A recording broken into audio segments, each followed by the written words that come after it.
Mr. President. Senator from Hawaii. Mr. President, I ask unanimous consent to initiate the quorum call. Without objection. Mr. President, this shutdown is not a negotiation situation. This is a hostage situation. The President of the United States has taken 800,000 federal workers, tens of thousands of federal contractors, and thousands of small businesses hostage to extort money for his vanity wall. We've all heard from our constituents about the pain the shutdown is causing. This Friday, many government employees will miss their first paycheck as a result of the shutdown. Now, most of us live in a world where people need paychecks, and it's obvious that our constituents shouldn't have to make adjustments, as the president frames it, for the president's shutdown. Our 800,000 federal workers aren't the only people in our country feeling the impact of this shutdown.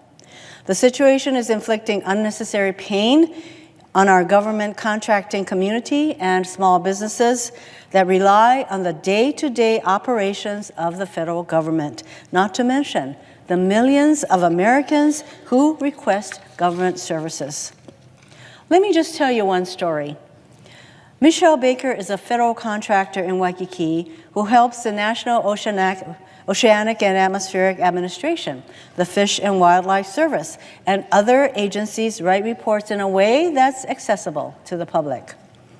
Michelle told Honolulu Civil Beat that she and her husband have resorted to taking out a payday loan with an exceptionally high interest rate to pay for their food this week. Let me be clear. There are two people who can end the pain of the shutdown right now: Donald Trump and Senate Majority Leader Mitch McConnell. The president has demonstrated repeatedly that his word is not good. He is an amoral hostage taker, and you cannot and should not negotiate with a hostage taker. Senator McConnell, on the other hand, has not held back in exercising his power when he saw fit to do so. Senator McConnell had no problem using his power to unilaterally deny considering Judge Merrick Garland to serve on the United States Supreme Court. Senator McConnell had no problem using his power to lower the number of senators it would take to confirm nominees to the Supreme Court, starting with Neil Gorsuch. Senator McConnell had no problem using his power to force the Senate to come within one vote of denying health care to millions of Americans by bringing forth a bill to repeal the Affordable Care Act. And Senator McConnell had no problem using his power to ram through a huge tax cut for the wealthiest Americans and corporations at the expense of middle-class families.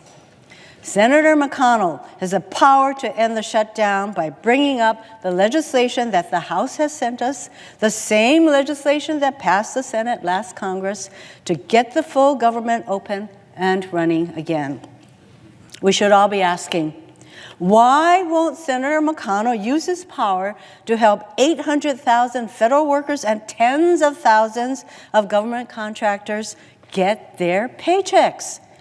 No one needs to remind Senator McConnell that Congress is a separate branch of government.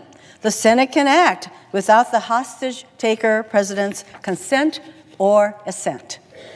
Since the amoral president has hunkered down with his hostage strategy, I call on Senator McConnell to use his power to do his job as Senate Majority Leader. More members of his own caucus are coming forward every day and calling on him to act, regardless of whether the president threatens or promises a veto. It's time for Senator McConnell to stand up to Donald Trump and for the Senate to do our job. End this shutdown. I yield the floor.